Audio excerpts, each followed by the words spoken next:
Good morning, New Canaan High School. I'm Sean Manzella coming to you live from the NCTV studio. Today is Friday, March 16th and a day H. And I'm Annie Manalia. After all the snow days, we've had a lot going on, including the walkout, the winter musical, and 4 snow days. But before we get to any of that, first, will everyone please stand for the Pledge of Allegiance. I pledge allegiance to the flag of the United States of America and to the republic for which it stands, one nation, under God, indivisible, with liberty and justice for all. This Wednesday, the New Canaan students joined thousands of students across the country in a nationwide walkout to honor the lives of the victims in Parkland, Florida. The organizers, juniors Kate Reeves, Emily Shazari, and Emily Dowdle, along with members of the Student Coalition, placed 254 pinwheels around the school's entrance in memory of the victims of all the school shootings since the Columbine shooting in 1999. NCTV spoke with Kate Reeves, Emily Dowdle, and Emily Shazari about how students can spread their voice on this issue. I think continuing to speak up, but definitely besides just gathering support and momentum for it is actually taking action. We have a lot of clubs in the high school that are designed to give students voices. I know Model Congress is one of them, where students are able to think about the possibilities of change and really bring that to lawmakers in the country. So many people showed up today, like Kate was saying, and it shows the massive support for it.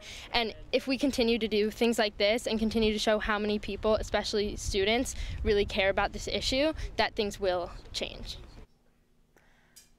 Last night was the opening of the winter musical 42nd Street. The show follows the life of famous director Julian Marsh, played by Logan Otis, as he tries to put together a comeback of Pretty Lady, but his show on Broadway. But when an accident injures the lead, Dorothy Brock, played by Caitlin Piotrowski, a star named Peggy Sawyer, played by Grace Rucci, steps into place to save the show with help from a young, talented actor, Billy Laurer, played by Will Dooley. If you missed last night's performance, you can catch it tonight and tomorrow at 7 p.m. here at the NCHS Auditorium.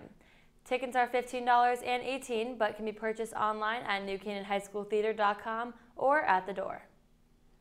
Attention juniors, it's testing time. The mandatory SAT for all 11th graders is also the morning of Wednesday, March 21st. Students in 11th grade are already registered for the SAT, so just show up ready to go.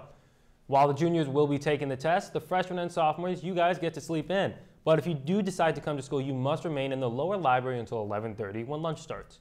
The seniors, however, aren't as lucky. If you were involved in the senior fashion show, not only does rehearsal start at 9:30, but the senior internship orientation will be at 8 o'clock. If you're not involved in the fashion show, you still need to attend the internship orientation during the second session at 9:35. After the SAT, the fashion show rehearsal, and the senior internship orientation, classes will resume for all grades during period 8 from 12:24 to 1:12, followed by period 5 to close out this crazy day. Speaking of the senior fashion show, the official date for the event is Friday, March 23rd, and it starts at 7 p.m. Tickets are now available and selling fast. So if you would like to come support the seniors, be sure to purchase tickets through the NCHS PFA post-prom page through PayPal. Tickets will also be sold during lunch for $10 next week.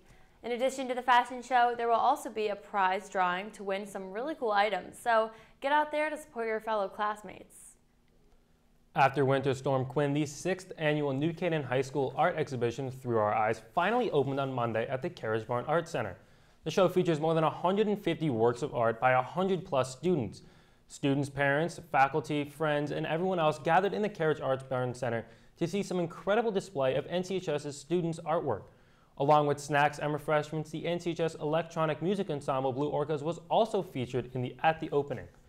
The art teachers are extremely proud of the students who were participating and hopefully can finally find some time from now until March on the 24th to go to the Carriage Arts Barn Center and see the show. The robotics team has been clearing the trail, where they've made major strides at the Robotics Regional Championships in Worcester, Massachusetts. Finishing the qualifying round with an 8-2 record, they went all the way to the semifinals. The team will head to the World Championships in Louisville, Kentucky from April 25th to the 28th. Good luck, guys. Well, guys, it was a shorter broadcast this week, but don't worry. We'll have a new face behind the sports desk next week with some spring previews and, as always, your weekend weather report. Now, before we go, we would like to wish a very happy birthday to Kelsey Johnson, Martina Radislav, and Chase Strupp. Oh, and Sean, isn't it your birthday tomorrow? Happy birthday. Thanks, Annie. Well, guys, if you have any other announcements, please be sure to email us at nctv78@gmail.com Or as always, you can tweet at us at NCTV78 a week before the Friday broadcast. This has been Sean Manzella. And I'm Annie Manalia. Have a great weekend, NCHS. And happy St. Patrick's Day. We'll see you guys all in the spring next week.